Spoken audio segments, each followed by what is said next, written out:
tabii bu sürdürülebilir sistem olmadığı barajından sahili 3,5 metreküp olarak geliyor. Yine boru mesafesi 3300 kilometre. Bu 3300 kilometre ediyor. Bunun ne olduğunu aslında biraz kafamızda canlandırabiliyorsunuz. İstanbul'a kadar gidip dönüp tekrar İstanbul'a, yani 1100 kilometre İstanbul ve maliyetleri yüksek. Üstelik Gaziantep'teki zemin de sert olduğu için kazı maliyeti. Şükürler olsun 2018 yılında 1 milyara yakın bir bütçeyle sahadayız. Jeolojik konum sebebiyle de ne yazık ki bölgenin su fakiri şehirlerinden biridir. Tüm bunlara ek olarak mevcut su kaynaklarından alınan suyun şehre ulaştırılabilmesi için yapılan terfilerde GASKİ yıllık bütçesinin neredeyse 1/4'inin kullanıldığı da düşünüldüğünde yeni bir su kaynağı bulmak Gaziantep için temel ihtiyaçlardan biri haline geldi. Aslında genel müdürümüz teknik olarak her şeyi anlattı. Film çok güzel bir şekilde özetledi. Su medeniyettir. Su baktığınız zaman temizliktir, su hayattır ve bütün dünya şu anda özellikle Birleşmiş Milletler'in, Avrupa Birliği'nin toplantılarının gündemine baktığınız zaman sürdürülebilir kalkınmadan bahsediyor. Sürdürülebilir kalkınmada da su meselesi şu an dünyanın en hayati meselesi.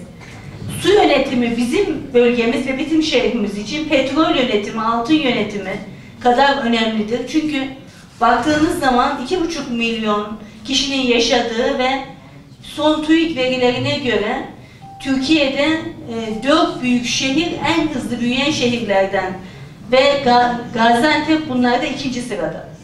Bu bakımdan bu büyümeyi irileştirmeden sağlıklı büyütebilmemiz için göçü bir kalkınmaya, bir zenginleşmeye dönüştürebilmemiz için bizim için en önemli mesele su yönetimi. Neden önemli? Çünkü su ve vücut birbirine benziyor. Şehir ve vücut birbirine benziyor. Şehir yönetiminde aynen suyu nasıl yönetmeniz gerekiyorsa vücudunuzdaki de su sistemi ve akışkanlar sistemi aynı. O yüzden vücudumuzdaki sağlıklı bir şekilde yaşayabilmemiz için nasıl akışımızı ve hastalıklardan korunabilmemiz için koruyucu önleyici tedbirlerimizi nasıl almamız gerekiyorsa şehirde de bireyin, toplumun, şehrin yaşamı için bizim suyu çok iyi yönetmemiz gerekiyor. Biz baktığımız zaman ben Büyükşehir Belediye Başkanı 30 Mart itibariyle 4. yılımızı tamamlayacağız. Oturduk arkadaşlarımızla beraber 1027 proje diye bu şehrin gelecek vizyonu 2023-2071 vizyonunda neye ihtiyacı var diye baktığımızda çok önemli dev projeleri hayata geçirmek için yola çıktık. Çünkü zamanı iyi yönetmemiz gerekiyordu ve bizim çok hızlı bir şekilde bu tünelleri aşarak, bu kayaları delerek bu suyu buraya getirmemiz gerekiyordu. Hatırlarsanız 2014 yılının da başladığımızda 2015'in sonuna doğru biz çok ciddi bir şekilde suda sorun yaşamaya başladık. Ve bunun hızlı bir şekilde yönetilebilmesi için bu kaynağın hızlı bir şekilde buraya gelmesi gerekiyordu.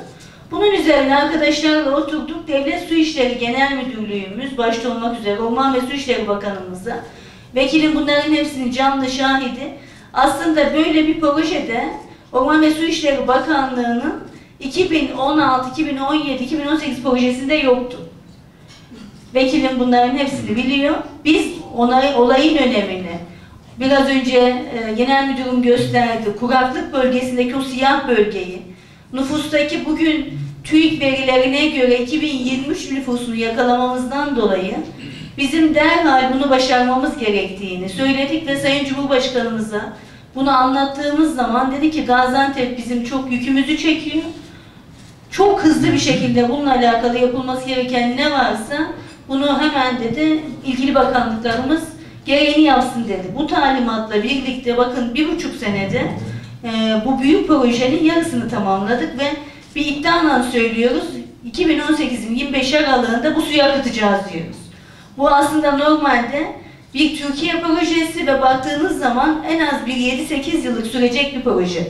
Biz bunu 1,5 yılda 130 kilometreyi aşarak buraya getiriyoruz. Beni çok heyecanlandırıyor. Çünkü milletvekilliğimiz, bakanlık dönemimizden şunu gördüm ki ben makamlar bittikten sonra o makamla ilgili insanların aklında ne kalıyor? Bu çok önemli bir şey. Bizim dönemimizde ben önemli projelerimiz, şu an Türkiye'nin en büyük konut projesi var, en büyük ulaşım projesi. Ama bizim dönemimizde eser bırakacağımız, iz bırakacağımız en önemli işin bu proje olduğunu görüyorum. Çünkü şehrin %5'ini ancak şehrin sınırlarında karşılayabiliyoruz. Su ihtiyacının %95'ini başka şehirlerin sınırlarından karşılamak zorunda kalan bir Gaziantep var. Eğer bunu yönetememiş olsaydık, eğer bunun dışındaki bütün meselelerde çok başarılı bir şekilde olmuş olsaydı bile su yönetiminde başarısız olsaydık bunun hiçbirinin hiçbir önemi kalmayacaktı. O yüzden su yönetimi bizim açımızdan çok önemliydi ve arkadaşlarımızın huzurlarınıza yeniden teşekkür ediyorum. Daha 2014'te ilk Bismillah dediğimizde bu projeyi getirmeleri ve hiç zaman kaybetmeden bütçe yönetimi, proje yönetimi, uygulama projesi yönetimi, Ankara'nın iradesi, Sayın Cumhurbaşkanımızın talimatıyla çok önemli bir zaman diliminde bunu başarmış olduk. Sonunda ne olacak? Sonunda bugün aslında filmin sonunda çok net bir şekilde söyledi. Şimdi indirim zamanı diyor. Başkanım daha baraj bitmeden nasıl bu %15 indirimi yapıyorsunuz dediğinizde zaten aslında Hüseyin Bey'in konuşmasında çok önemli bir cümle vardı. Cumhuriyet tarihi boyunca 5600 kilometre boru döşemişiz. 3,5 yılda bunun 3600 kilometre ilave vermişiz. Bu ne demek? Kayıp kaçağı %55'lerden %40'lara getirmek demek. %55'lerden %40'lara getirmek demek zaten olmayan suyu yarısında yolda kaybediyorsunuz. O yüzden değiştirdiğimiz borularla kayıp kaçağı aşağı çektiğimizde biz maliyetlerimizi ilk aşamasını başardık ve bunu %15 olarak şu anda Şubat'taki faturada halkımız cebine yansıtmış olacak. Bir de tabii dönemsel olarak baktığınız zaman hakikaten elektrikte birçok şeyde halkımızın cebini etkileyen konularda farklı sorunların yaşandığı bir dönemde biz %15 gibi halkımızın cebini rahatlatacak bir kararı almış olmamız aslında şehrimiz ve hemşehrilerimiz açısından özellikle sabit gelirli, orta gelir grubu açısından su faturası açısından çok önemli.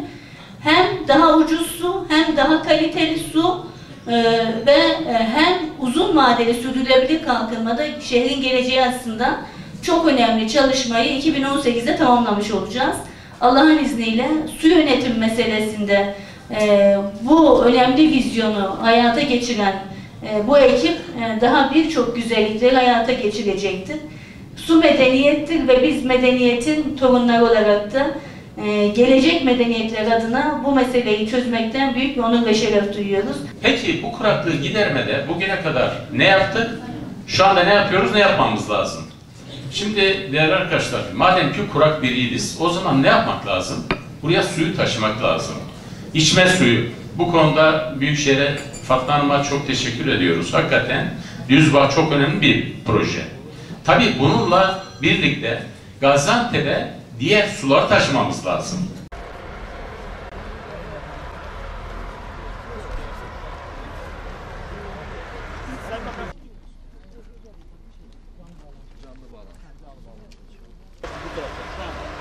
Arka taraftan da diğer giriş tarafına da yine 8 metre geldik. Kaç toplam 3500'ün.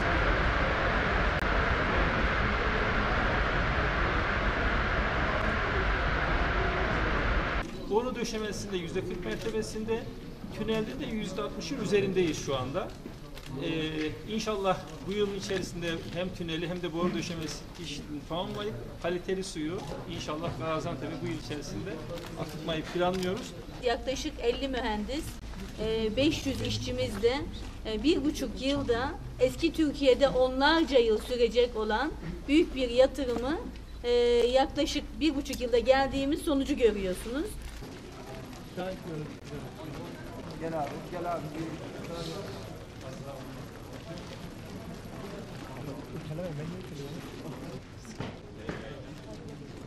Bir fotoğraf alabilir miyiz? Geri alalım, geri alalım. Arkadaşlar geri gelin, geri gelin. Hep beraber geri gelelim. Geri gelelim. Eğilelim. Eğilelim. Eğilebilir miyiz? Abi oturun.